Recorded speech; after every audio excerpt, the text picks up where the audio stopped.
असल्या बंधुगिरींच्या नांदी लागणारे बाळासाहेबांचा निष्ठावंत कडवत शिवसैनिक कधीच असू शकत नाही। जय महाराष्ट्र।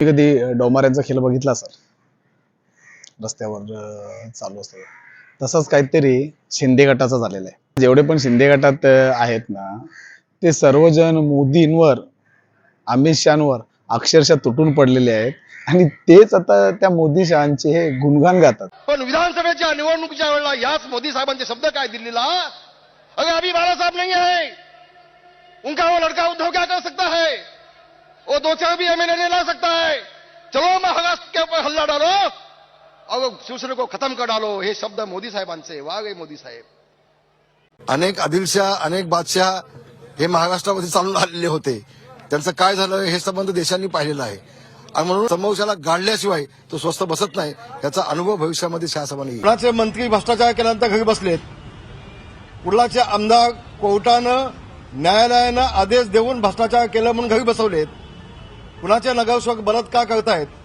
या बातम्या सगळ्याच आपल्याला पाहायला मिळत आहेत। आणि म्हणून मी हसतो लोकाला आणि शेमूड माझ्या नाकाला, अशी परिस्थिती भाजपवाल्यांची झालेली आहे। आणि म्हणून माझी उद्धव साहेबांना विनंती आहे की अशा नालायक लोकांसोबत युती न केली चांगली।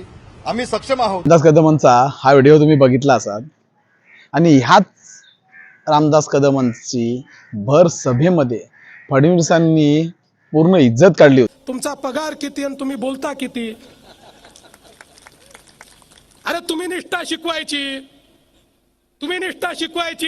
2 वेळा शिवसेना पक्ष सोडून राष्ट्रवादीमध्ये जाण्याची धमकी देऊन तुम्ही त्या ठिकाणी शिवसेनेमध्ये पद मिळवली आणि आता तुम्ही जर आम्हाला निष्ठा सांगायला लागले तर आम्ही नेमकं जायचं कुठे? आणि अजून एक गुलाबराव पाटील, ऍक्च्युअली यांचा भाषण आणि काही गोष्टी आहेत ते डोंबाऱ्यांसारखाच प्रकार आहे। कारण हे पण ज्या पद्धतीनं ऍक्टिंग करतात मस्त की ड्रामा, ते एकदा बघा। भारतीय जनता पार्टी ही आमच्या झाडावर वाढलेलं वेल आम्हाला पकडायला बघते। अरे आम्ही पण साधे नहीं, चून के मारेंगे ठाकुर। राष्ट्र में इतना भाव देंगे कि गुजरात में कपास लाने की जरूरत नहीं गिरेगी।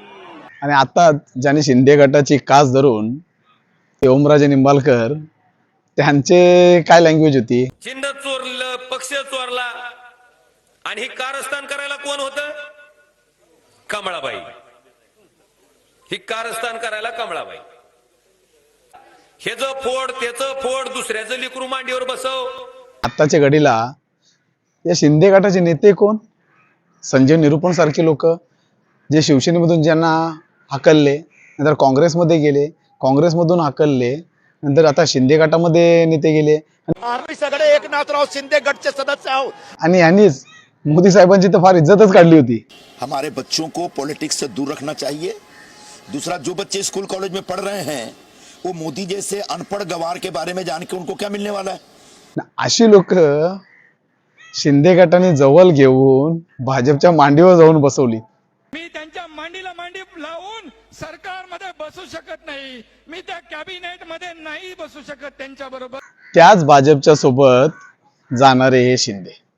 अजून एक तुम्हाला किस्सा सांगायचा असेल तर नारायण राणे, वंदनीय बालासाहेबाई नारायण राणेची किती इज्जत काढली हे सर्व सोशल मीडियावर त्यांचे व्हिडिओज आहेत। नाऱ्या बेडोकटून कोण उडी मारून तिकडे गेला, तरी देखील शिंदे स्वतः नारायण राणेचे गुणगान गाताना त्यांना काय चैन पडत नाही। राणे साहेब एक शाखा प्रमुख, ते या राज्याचे मुख्यमंत्री झाले, आता केंद्रात मंत्री आहे।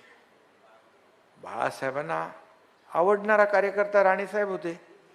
हा दीडपोट्या कोण आहे कोण?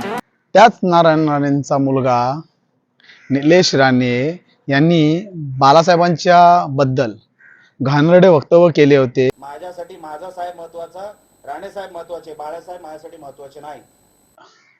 त्याच निलेश राणेंना शिंदेने स्वतःसोबत घेऊन त्या निलेश राणेंचे भरभरून कौतुक केले होते। निलेश म्हणजे शिवसेनेची भगवी रेष आहे, याचा मला सार्थ अभिमान आहे। आणि आता तो बाळासाहेबांच्या विचारांच्या खऱ्या शिवसेनेमध्ये आहे। बघितलं, अशी खोटारडी वृत्ती घेऊन हे लोक शिवसेना नावाने बोंबलत फिरत आहेत। बाळासाहेबांचे विचार घेऊन चाललो तसे बोलत। मला एक सर्व महाराष्ट्रातील जनतेला आणि जे खरोखर बाळासाहेबांना मानणारे निष्ठावंत शिवसैनिक आहेत त्यांनी एक आपल्या मनाशी गाठ बांधणं आहे की असल्या बंधूंच्या नांदी लागू नका. खरी शिवसेना ही उद्धवसाहेब ठाकरे यांचीच आहे आणि बाळासाहेबांचे विचार जर कोण पुढे घेऊन जात असेल ते म्हणजे सन्माननीय पक्षप्रमुख उद्धव बाळासाहेब ठाकरे. या असल्या बंधुगिरींच्या नांदी लागणारे बाळासाहेबांचा निष्ठावंत कडवत शिवसैनिक कधीच असू शकत नाही. जय हिंद, जय महाराष्ट्र.